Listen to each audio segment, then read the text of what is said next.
Comment pourrais-je me détacher de ce que je n'ai pas encore vécu?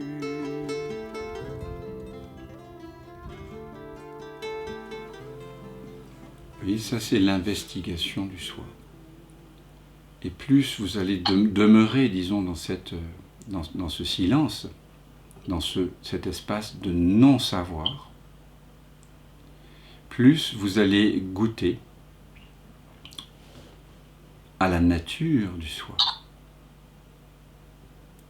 Car ce que l'on va découvrir, c'est que ce soi, cette présence, elle est illimitée. Vous ne pouvez pas, quand vous vous êtes posé la question qu'est-ce qui est conscient, et qu'il n'y a plus de réponse mentale,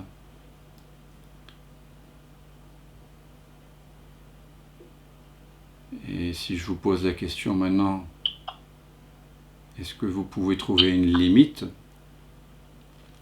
à cet espace de conscience qui se révèle en arrière-plan? Non. Ouais. Et quand ça dit non, ça veut dire que, ça veut dire concrètement que c'est infini. Et quelque chose qui est infini, ce n'est pas personnel. Pour être personnel, c'est-à-dire différent comme deux corps sont différents, deux cellules sont différentes. Mais c'est parce qu'elles sont limitées.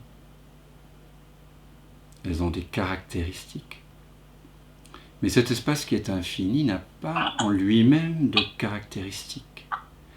Il n'a pas de dimension, il n'a pas de taille, il n'a pas de couleur, il n'a pas d'histoire, il n'a pas de nom, il n'a pas de poids, il n'est pas genré, c'est ni féminin ni masculin, il n'a pas d'adresse, c'est ni humain, ni animal, ni végétal, ni même divin.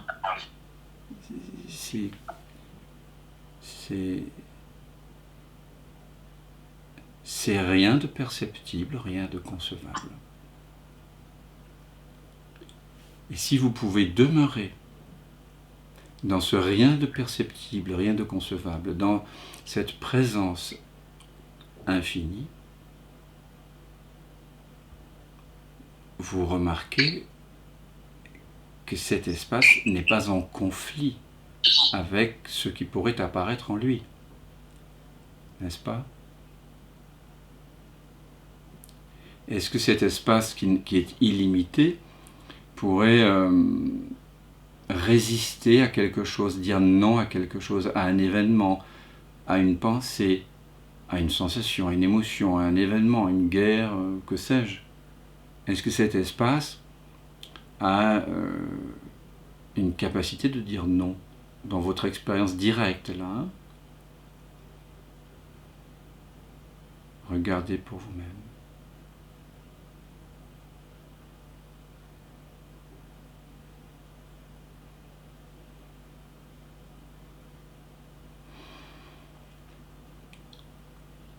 Est-ce que cet espace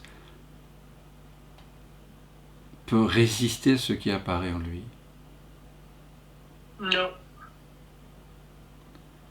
Alors, n'est-ce pas la preuve si vous êtes cet espace et pourriez-vous être autre chose que cela? En réalité? Non. Donc, si vous êtes vraiment cela, si cet espace c'est je, le véritable je, vous vous reconnaissez comme étant un espace d'accueil.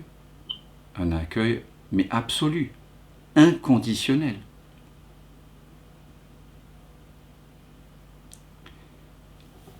Ce qui est accueil inconditionnel ne peut connaître qu'une paix absolue, n'est-ce pas?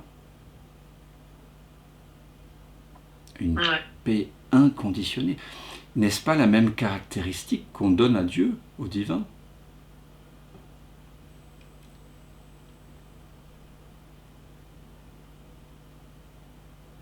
Ouais.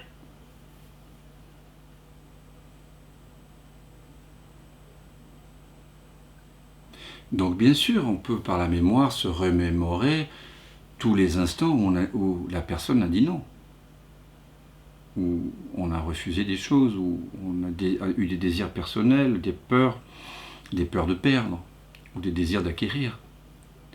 Mais tout ça, ça apparaît dans l'instant, dans cet espace ouvert, infini, sans forme, sans âge.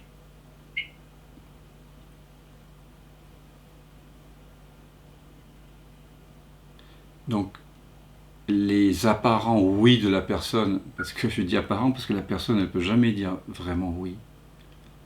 Elle dit toujours oui, mais. La personne, c'est-à-dire la pensée, finalement. La personne, elle dit je t'aime, mais c'est un je t'aime qui est conditionné. Si la personne n'a pas ce qu'elle veut, elle n'aime plus. Je pense que comme moi, vous avez tous connu ces moments où vous disiez je t'aime à quelqu'un et puis une demi-heure après ou un an après, vous l'aimiez moins ou pas du tout parce que la personne n'a pas répondu à la demande qui était la vôtre. Mais cet espace que l'on découvre là, cet espace a accueilli le je t'aime mais et le non je ne t'aime pas. Cet espace, il est avant tout ce qui se passe. Donc il y a quelque chose en nous qui accueille. Et c'est ça que j'appelle la présence accueillante et guérisseuse. Guérisseuse de quoi? Attention, quand on parle de guérison ici, fais attention. Je ne parle pas de guérir des maladies physiques. Je parle essentiellement de la guérison de l'illusion d'être séparé. Parce que si vous êtes cet accueil qui est infini et sans forme, ça veut dire qu'il a toujours été là. Même quand vous pensiez, quand vous ne le pensiez pas qu'il était là, hein, quand vous croyiez être séparé et quand vous croyiez qu'il vous manquait quelque chose, cette présence avait toujours été là. Mais maintenant, elle devient réelle tout d'un coup. C'est comme si un potentiel s'actualisait. Pourquoi? Parce que vous prêtez attention à la présence en vous. Vous prêtez attention à Dieu en vous, si on veut. Dieu, comme étant étymologiquement la lumière de la conscience, on pourrait dire. Vous éveillez cette nature divine, cette nature d'accueil infini. Et c'est la paix. Au moment où vous êtes attentif à cet espace, c'est en fait l'espace qui est attentif à lui-même en réalité. Hein. La personne, elle se fond dans ce retour, elle disparaît, elle n'avait jamais réellement existé, le fantôme de la personne disparaît, et ce qui demeure, c'est cet espace qui avait toujours été là, cet espace de présence dont vous ne pouvez pas trouver de limite. Et donc il y a une paix, s'il n'y a pas de limite, il n'y a pas de conflit. Cet espace accueille et est conscient de toute chose, sans dire non. Donc il y a une paix absolue.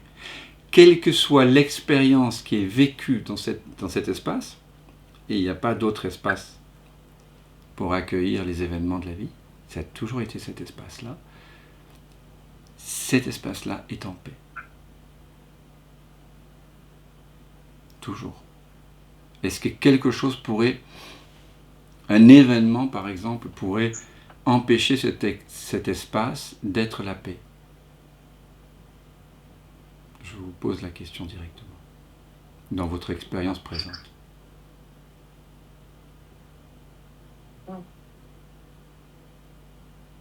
Non, moi je crois pas.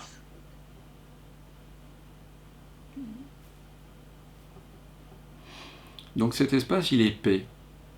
Et si on regarde bien, cet espace ne manque de rien non plus. Est-ce qu'il manque de quelque chose? Est-ce qu'il a des désirs personnels? Est-ce qu'il imagine? Est-ce qu'il produit des pensées, cet espace lui-même? Est-ce qu'il a des pensées d'un avenir? Non. il contient l'avenir, il contient le passé, il contient tout. Il est conscient de l'avenir. C'est quoi l'avenir? C'est une pensée passée qui apparaît et qui devient une hypothèse, en fait. Hein, le futur, en fait, n'existe pas, en fait. Il n'y a que cette présence. Est-ce qu'il peut exister un autre temps que cette présence? C'est-à-dire, est-ce que vous pouvez faire une expérience dans le passé, comme dans les films? Est-ce qu'on peut... Ou est-ce que c'est pas plutôt le passé qui est expérimenté maintenant? Est-ce qu'il peut y avoir exister une expérience plus tard que maintenant? Est-ce qu'une expérience peut être expérimentée en dehors de cette présence? En fait, c'est ça la question. Posez-vous la question. Ce sont des questions essentielles, en fait, qui vont remettre en question tout le château de cartes de nos conditionnements et de notre perception de la réalité. Est-ce que quelque chose peut apparaître, une expérience, quelle qu'elle soit, en dehors de cet espace de présence?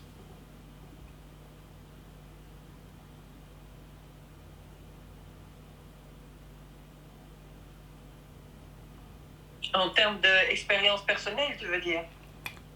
Est-ce qu'il peut y avoir autre chose qu'une expérience personnelle? Non, mais je veux dire, par exemple, qu'il y a un accident à côté de moi quand je suis en train de marcher en étant dans cette présence, tu vois? Mais l'accident, c'est quoi sinon des pensées, des couleurs, des sons, des odeurs, des goûts? S'il y a une giclure de fumée dans la bouche, qui sait, ou de la fumée, tout ce qui apparaît à chaque instant, ce sont des informations, des pixels de couleurs, de sons, de goûts, d'odeurs, de sensations corporelles et des pensées. Et tout ça, ça apparaît à travers les 6 sens, hein, si on compte la pensée comme un sens. Et ensuite, ça apparaît, on va dire, sous forme d'information, comme le cockpit d'un avion relate pas la vérité des vents, mais donne des indications de température, donne des indications d'altitude. Et à un moment donné, vous êtes conscient de cette expérience. Sinon, comment pourrais-tu parler de l'accident? Mais tu connais l'accident au travers de ces 6 sens. Ouais, juste. Et donc, Ouais. est-ce que... Mais tu en es consciente. Bon. Et tu as vu que cette conscience, qui est consciente, elle n'est pas personnelle, tu as dit tout à l'heure, elle est infinie. Elle n'est pas limitée au corps. Le corps apparaît dans cette présence, puisque le corps n'est que sensation quand les yeux sont fermés. Si les yeux sont ouverts, ce sont des couleurs. Elles aussi, elles apparaissent dans cette conscience. Le mental apparaît dans cette conscience. Ce n'est pas la conscience qui apparaît dans les pensées. Comme veut nous le faire croire la plupart des matérialistes forcenés de la science contemporaine. C'est le contraire, c'est le corps, le mental et le monde qui apparaissent et disparaissent dans cette conscience. Cette conscience n'appartient pas au temps puisqu'elle est infinie. Est-ce que ce qui n'a pas de limite peut naître?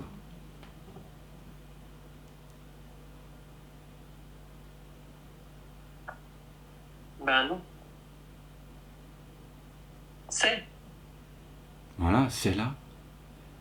Est-ce que cette conscience a fait l'expérience de sa propre naissance?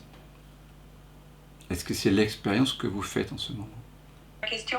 Est-ce que vous faites l'expérience, vous en tant que cette présence infinie, est-ce que cette présence infinie, donc vous, fait l'expérience de sa propre naissance?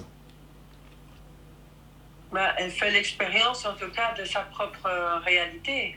Voilà, mais cette réalité, est-ce qu'elle semble naître dans votre expérience directe? Non. Non. Puisqu'elle est. Oui, elle est. Et Parménide disait, et c'est dit aussi dans la Bhagavad Gita, Parménide c'est un philosophe Grec. Voilà, présocratique, magnifique, il disait ce qui est ne cesse jamais d'être, et ce qui n'est pas n'a jamais été. L'être, il est par lui-même. J'ai envie de vous lire ce très beau texte. Je suis tombé sur un sermon de Maître Eckhart qui si on demandait à la vie 1000 ans durant, pourquoi vis-tu? Elle ne répondrait rien d'autre que je vis parce que je vis. Cela vient du fait qu'elle vit depuis son propre fond et qu'elle jaillit d'elle-même. C'est pourquoi elle vit sans pourquoi, car elle vit pour elle-même et en elle-même. Donc il n'y a pas de cause. Nous, on fonctionne avec un mental qui cherche toujours des causes. Et à un moment donné, quand on ramène son attention vers le silence, dans l'expérience directe, on fait l'expérience de quelque chose qui est, comme tu dis, qui est tout simplement, et cet être n'a pas de cause. Il est sa propre cause, si on veut.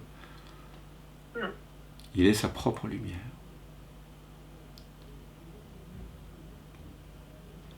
Et donc, on voit bien que c'est un espace d'accueil qui ne dépend pas des facteurs et des conditionnements externes, des expériences. Il n'y a aucune expérience qui pourrait saboter cet espace, qui pourrait le détruire, qui pourrait le changer, le modifier, l'atteindre. Puisque toute expérience, quelle qu'elle soit, apparaît et disparaît dans cet espace.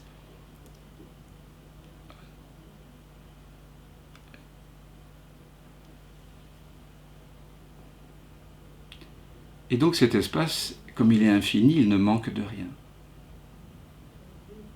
Et ça c'est important je ne sais pas si vous êtes tous connectés à ça. Dites-moi si ce n'est pas le cas. Si, quand vous ramenez l'attention vers vous, vers cette conscience, que la conscience est consciente d'elle-même, est-ce que vous manquez de quelque chose? Est-ce que cet espace est préoccupé, inquiet? Est-ce qu'il a besoin de retour sur investissement? Est-ce qu'il a des demandes à fournir, des plaintes? Est-ce qu'il veut être aimé? Est-ce qu'il veut être reconnu? Est-ce qu'il a besoin de reconnaissance? N'est-il pas évident qu'il ait sa propre plénitude? Ouais. C'est très agréable. Et oui. Et en fait, quand on ne manque de rien, bon, ça c'est un terme, on va dire, non-duel, absence de manque, parce que dans la non-dualité, on parle toujours de façon négative, hein, pour ne pas se laisser piéger par la mémoire. Donc on parle de non-dualité, on aurait pu dire l'un, mais pour ne pas se laisser piéger par un mot, on dit non-dualité. Donc si on regarde les caractéristiques de la nature, de votre vraie nature, on voit que c'est paix, inconditionnel, inconditionné. Absence de manque, c'est joie. C'est plein, en tout cas complétude. Complétude. Vous êtes complet, il ne vous manque rien. Waouh! Pourtant, souvenez-vous de tous ces états où vous avez manqué de ceci, de mets délicieux, de plus de salaire, de plus d'amour, de plus de reconnaissance. Et tout d'un coup, paf, tout ça, ça vole en éclats. Une petite investigation du soi, un petit basculement de la conscience, un relâchement de l'attention dans sa propre source. Et abracadabra, plus de manque. Incroyable.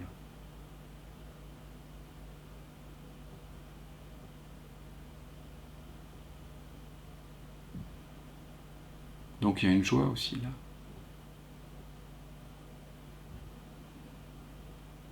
Et puis, tu as dit, mais je suppose que Anne parle pour tout le monde, parce que je n'ai pas vu de voix discordante, hein, mais vous êtes invité à participer, parce qu'un satsang, en fait, c'est pas, moi je ne suis pas en train de faire une conférence, je vous invite à regarder, à faire une expérience directement, sans vous appuyer sur la mémoire, ce qu'on ne fait quasiment jamais. Et si ce que je dis n'est pas votre expérience, il faut absolument qu'on le mette sur la table, qu'on en parle. Donc le satsang, il ne s'agit pas d'être d'accord avec moi, de croire ce que je dis. Je vous invite à faire une expérience directe. Et si ce n'est pas le cas, faites-moi le savoir. Donc Anne disait que oui, elle est infinie, cette présence. En tout cas, elle ne trouvait pas de limite quand elle étendait l'attention en haut, en bas, à droite, à gauche, devant, derrière. Alors, si cette présence est illimitée, elle accueille donc tout ce qu'on perçoit en fait. Est-ce que quelque chose peut apparaître en dehors de cette présence? On a un peu répondu à la question, mais je vous la repose. Est-ce qu'il peut y avoir quelque chose qui apparaîtrait, c'est-à-dire une expérience, une sensation, une couleur, une histoire mentale, des images, une mémoire, un goût, un son, qui pourrait apparaître en dehors de la conscience?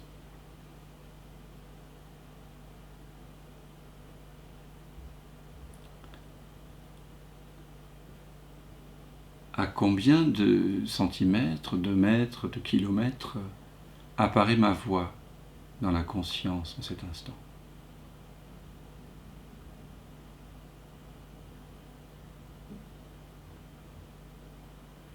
Est-ce qu'elle apparaît à 1 mètre, 1 centimètre, 1 millimètre, 1 kilomètre, à une année de lumière? Est-ce que dans votre expérience présente, directe, sans la mémoire, vous pouvez trouver une distance entre ma voix et la conscience qui en est consciente, l'espace dans lequel la voix apparaît?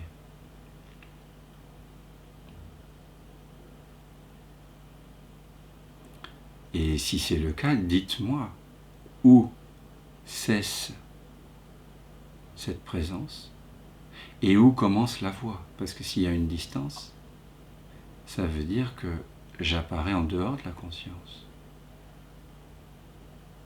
Donc si on regarde bien, si on regarde vraiment bien, et c'est ça en fait ici qu'on est en train de faire, vous voyez bien que les sons apparaissent à 0 centimètre. Si vous êtes conscient des fourmillements sous la plante des pieds là,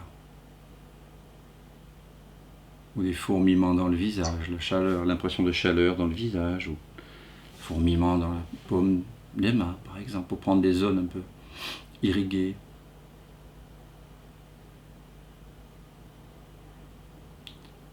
Est-ce que, bien sûr, vous pouvez visualiser un corps, mais à la fois les sensations et la visualisation très approximative d'un corps, qui est associée à ces sensations, est-ce que cette visualisation, c'est ces images mentales et ces sensations apparaissent en dehors de la conscience qui en est consciente?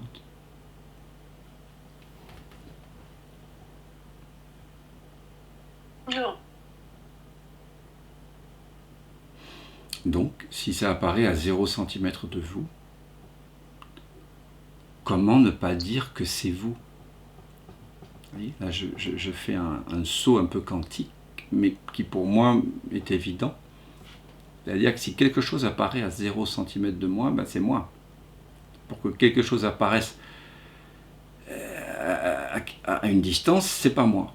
En tout cas, je vois bien qu'il y a une différence entre Dan, le corps de Dan, on va dire, et la théière, le corps de Dan et le téléphone. Mais entre la conscience et les sons, la conscience et les sensations, moi, comme Anne, je ne peux pas trouver de distance. Donc ça veut dire que c'est moi. C'est la conscience qui est toujours là, qui momentanément vibre en tant que la voix de Dan, mais aussi en tant que les pensées de Anne, en tant que les pensées de Catherine, en tant que les pensées de Mélanie. Voyez ? Et donc, si y a cette intimité incroyable, indicible, moi j'appelle cette non-séparation l'amour. C'est ça l'amour. Enfin, après on peut dire l'amour c'est l'amour du prince et de la princesse, ça c'est Walt Disney, ça c'est l'amour amoureux, c'est une préférence. Ici l'amour signifie en fait non-séparation, intimité. Donc vous expérimentez quand même en tant que paix, joie et amour. Liberté aussi, parce que cette présence, est-ce qu'elle peut être conditionnée ou par quoi que ce soit? N'est-elle pas toujours présente? Peut-être vous avez l'impression, la croyance qu'elle n'est pas toujours là. Ça, c'est possible. Mais si on prend le temps d'investiguer, si l'investigation du soi ou ce retour vers nous-mêmes devient ma façon de vivre, bientôt, les distances entre moi et les autres êtres, moi et le monde, moi et les pensées, vont disparaître de plus en plus rapidement. Au début, il faut prendre beaucoup de temps pour faire cette investigation. Mais avec le temps, vous commencez à pouvoir vivre à partir de là, à partir de cette présence.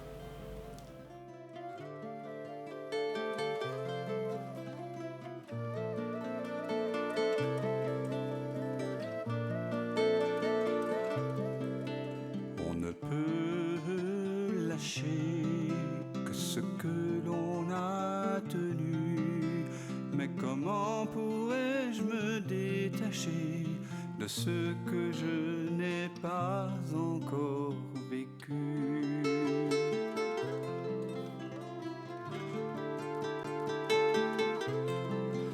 Peux-tu fuir ce qui te trouve et couper le fil ténu de ce pressentiment qui t'éprouve au cœur de cette absence reconnue?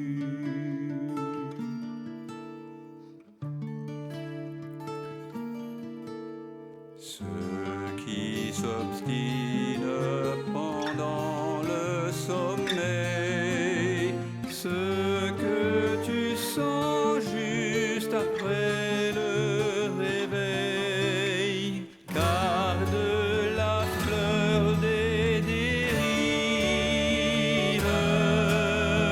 à la saveur d'autres rives, à la candeur de l'éveil.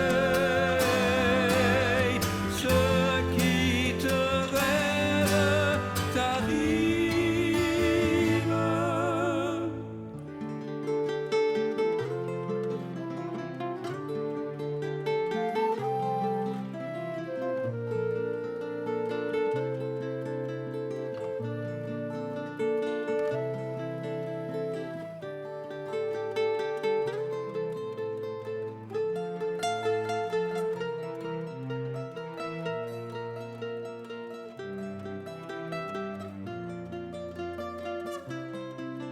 Quand la vague se prépare à noyer ton ventre ému, n'aie pas peur, il n'est jamais trop tard pour accueillir le souffle de ta mue.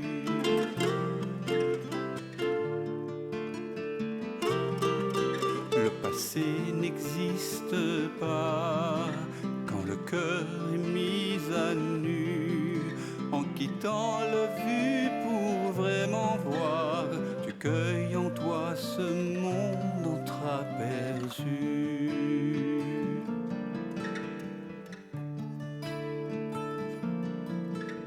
Ceux qui persistent pendant le sommeil, ce que tu sens juste après le réveil, garde la fleur d'autres rives et la beauté des dérives. À la fraîcheur de l'éveil, ceux qui te rêvent t'arrivent.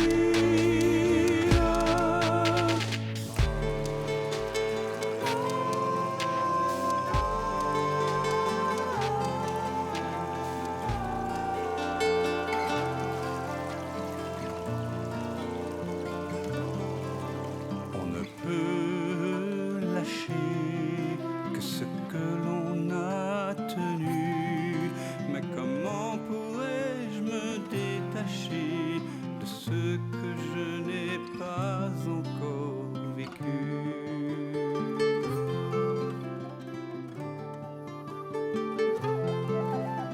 Pour renouer avec ce fil ténu qui nous relie, cet inconnu, ce lien subtil, ce fil de vie jamais interrompu.